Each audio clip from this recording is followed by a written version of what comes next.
नमस्कार, शारदास किचनमध्ये आपलं स्वागत आहे. बघा, आज एकदम नवीन रेसिपी घेऊन आलेली आहे मी तुमच्यासाठी. अशी मस्त चमचमीत गणपती बाप्पाचा उत्सव चालू आहे, तर एकदा ही मोदकाची आमटी नक्कीच ट्राय करून बघा. खूप सोपी आणि मस्त लागणारी भाजी आहे, नक्कीच ट्राय करून बघा. चला तर वेळ न घालवता पटकन रेसिपीला सुरुवात करूया. हे बघा, एक वाटी हे घेतलेलं आहे बेसन पीठ, अर्धी वाटी गव्हाचं पीठ घेतलेलं आहे. कोणत्याही वाटीचं किंवा कपाचं तुम्ही माप करू शकता. एक वाटी जर आपण बेसन पीठ घेतलं तर अर्धी वाटी गव्हाचं पीठ घ्यायचं आहे, लक्षात ठेवायचं. चवीनुसार मीठ टाकायचं, अगदी थोडीशी हळद टाकायची, अगदी थोडासा ओवा क्रश करून टाकायचा.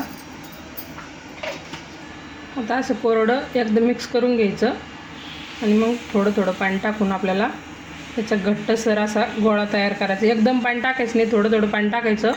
आपण पुरीला पीठ भिजवतो ना, त्यापेक्षा पण आपल्याला थोडंसं घट्ट पाहिजे ना गोळा. असं थोडं थोडं पाणी टाकून मिक्स करायचे व्यवस्थित.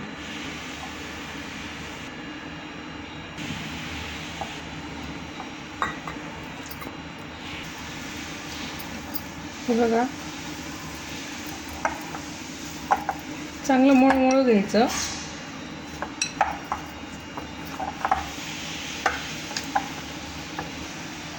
अगदी थोडंसं तेल टाकायचं, चांगलं चोपडं करून घ्यायचं. आता आपल्याला याला 10 मिनटं भिजू द्यायचं आहे. हे बघा, इथं आहे ना एक पॅन ठेवून घेतलेला आहे आणि आपल्याला इथं 2 पद्धतीचे वाटण तयार करून घ्यायचे. हे बघा, ओल्या नारळाचा किस घेतलेला आहे 1 वाटी भरून मी. तुम्ही याऐवजी सुक्या नारळाचं घेतला तरी चालेल. पहिलं आपण सुकं वाटण बनवून घेऊ. आपल्याला याला चांगलं व्यवस्थित भाजून घ्यायचं आहे. बघा, अशा पद्धतीने भाजलं. आता अर्धी वाटी शेंगदाणे टाकून घ्यायचे आणि शेंगदाणे आणि हे दोन्ही मिक्स भाजायचं, म्हणजे छान भाजलं जाईल. मग अगदी थोडंसं तेल टाकायचं, जास्त नाही टाकायचं, कारण की वाटण सुकं बनवायचं आहे ना आपल्याला. थोडीशी खसखस टाकायची, एक अर्धा चमचा जिरे टाकायचे, त्याच्यात व्यवस्थित भाजून घ्यायचे.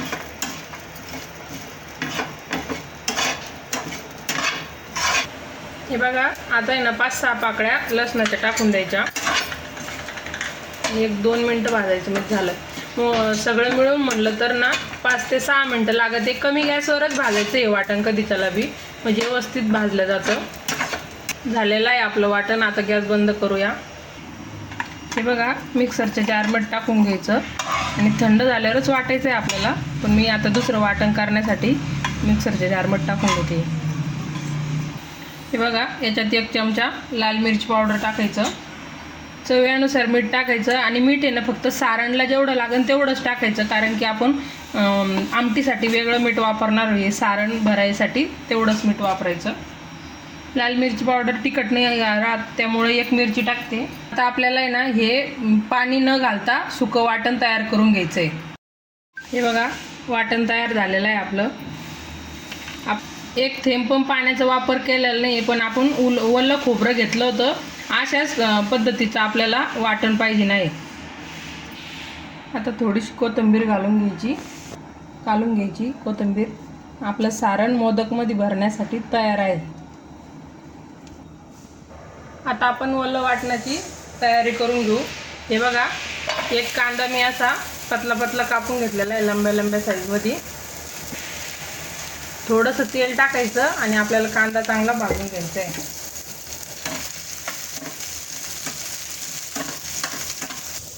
बघा, आपल्या कांद्याचा हलकासा कलर चेंज झालेला आहे.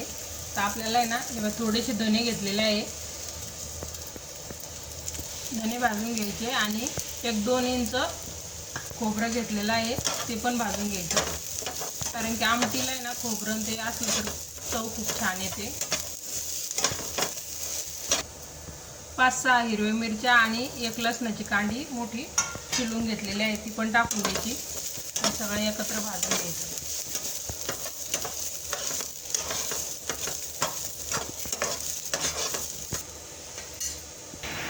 हे बघा, एक वाटी म्हणजे एक मोठा टमाटा घेतलेला आहे, ते पण आपल्याला याच्यातच बारीक हे करून घ्यायचं आहे, म्हणजे मस्त मिक्स करून घ्यायचं आणि परतून द्यायचं चांगलं या मसाल्यामध्ये. थोडंसं तेल टाकायचं, थोडंसं मीठ टाकायचं, म्हणजे टमाटे लवकर सॉफ्ट होतात. आता कमी गॅसवर आहे ना याला 5-10 मिनटं चांगलं होऊ द्यायचं आहे मसाला. बघा आपला मसाला चांगला भाजलेला आहे. अशा पद्धतीनंच भाजून द्यायचा. इथं कम से कम मला 10 मिनटं लागलेले आहे. कमी गॅसवरच भाजून घेतलेला आहे आपण. आता गॅस बंद करूया. हे बघा आता मिक्सरच्या जारमध्ये टाकून घ्यायचा आणि थोडं थंड झाल्याच्या नंतर पाणी टाकून आपल्याला याची प्युरीसारखी पेस्ट तयार करून घ्यायची आहे. थोडीशी कोथिंबीर टाकायची वाटायला. हे बघा छोटे छोटे गोळे तयार करून घेऊ आपण एकदा एका साईजचे, म्हणजे असं मळून गोळा तयार करायचा.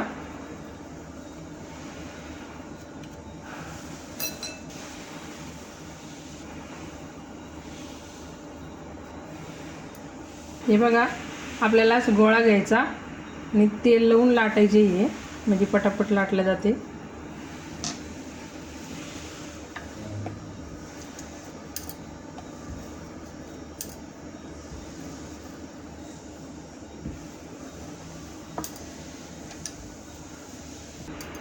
हे बघा अशा पद्धतीने आपण पुरी लाटून घेतलेली आहे. आता आपल्याला याच्यात सारण भरून घ्यायचं आहे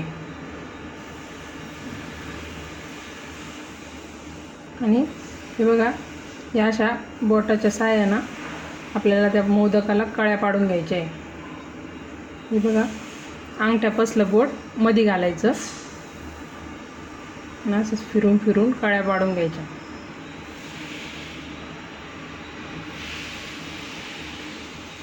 कळ्या पाडून घेतलेल्या आहे. तर आपल्याला आता मोदक तयार करून घ्यायचा. हे कळ्या आहे ना आपण अशा एका कडाला हे करून घ्यायच्या किंवा मग अशा करून दाबल्या तरी चालत आहे. थोडा असा सारणमध्ये मध्ये हे करीत राहायचं.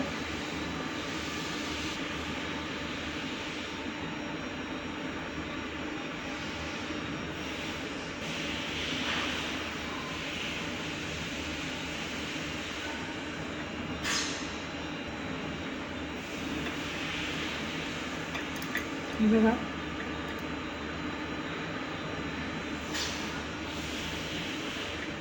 हे बघा आपलं मोदक बनवून तयार आहे. अशाच पद्धतीने आपल्याला आता सगळे मोदक बनवून घ्यायचे. हे बघा आपले सगळे मोदक इथं बनवून तयार आहे. मस्त सारण बी पुरलं आणि मोदक पण आपले मोठे मोठे चांगले 8 तयार झालेले आहे. तुम्ही छोटे छोटे बनवले तर जास्त पण तयार होईल.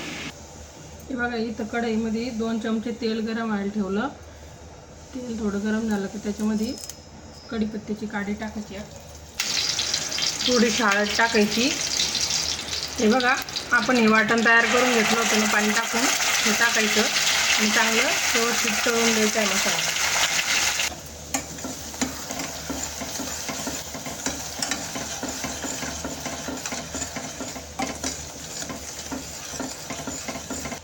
हे बघा इथं सुके मसाले टाकून घेऊ आपण. 1 चमचा कांदा लसूण मसाला टाकलेला आहे आणि 1 चमचा मटण मसाला. आता हे सगळे मसाले आपल्याला चांगले तेल सुटेपर्यंत परतू द्यायचे आहे. दुसरा कोणताही मसाला वापरायचा नाही आपल्याला. थोडंसं मसाले चांगले मस्त परतले जाऊन गरम पाणी टाकायचं. मसाले मस्त शिजून जाते. पण गरम पाण्याचाच वापर करायचा, थंड पाणी नाही टाकायचं त्याच्यामध्ये. झाकण ठेवून 1-5 मिनटं मसाले चांगले परतू देऊ. बघूया आपण चेक करू. हे बघा मस्त तेल सोडलेलं आहे, मसाला मस्त परतला गेलेला आहे आपला. हे बघा आता पाणी टाकून घ्यायचं आहे आपल्याला. इथं मी गरम पाण्याचाच वापर करीत आहे. तुम्ही पण गरम पाण्याचाच वापर करा. जेणे गरम पाणी टाकल्याने काय होतं, भाजीची चव आहे ना जशाला तशीच राहते, भाजीची चव निघून जात नाही, तरी पण छान येते. हे बघा अशा पद्धतीची पतली आमटी केलेली आहे मी. आणि आता ही शिजून आहे ना थोडी घट्ट होती आणि मोदक टाकल्यावर पण त्याचं सारण थोडंफार बाहेर आलं तर घट्ट होऊन जाते. आता इथं मी थोडं मीठ टाकून घेते आणि लक्षात ठेवा आपण टमाटे सॉफ्ट करायला पण थोडंसं मीठ टाकलं होतं, तर सगळ्याचा अंदाज घेऊनच मीठ टाका. आता आपल्याला याला फुल गॅसवर एक उकळी काढून घ्यायची आहे आणि उकळी आल्याच्या नंतर आपल्याला मोदक त्याच्यामध्ये टाकायचे. बघा आपल्या भाजीला आहे ना छान उकळी आलेली आहे. आता आपल्याला गॅस कमी करायचा आणि असे मोदक त्याच्यामध्ये सोडून द्यायचे. हे बघा टाकल्याच्या नंतर आहे ना असे पालते होऊन जाते ते मोदक.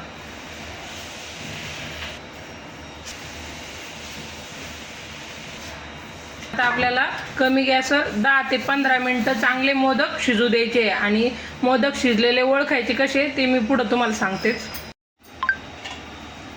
हे बघा आपण चेक करूया. हे बघा अशा आतल्या साईडला आहे ना असं हलकंसं दबल्यासारखं होतं. हे बघा तो म्हणजे याचा अर्थ आपला मोदक चांगला शिजलेला आहे. इथं 15 ते 16 मिनटं लागलेले आहे मला मोदक शिजायला. आता आपण गॅस बंद करू. थोडीशी कोथिंबीर टाकून घेऊ आपण वरून आणि भाजी काढून घेऊ.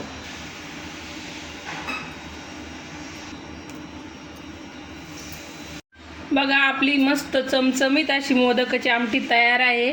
तर तुम्ही नक्कीच ट्राय करून बघा.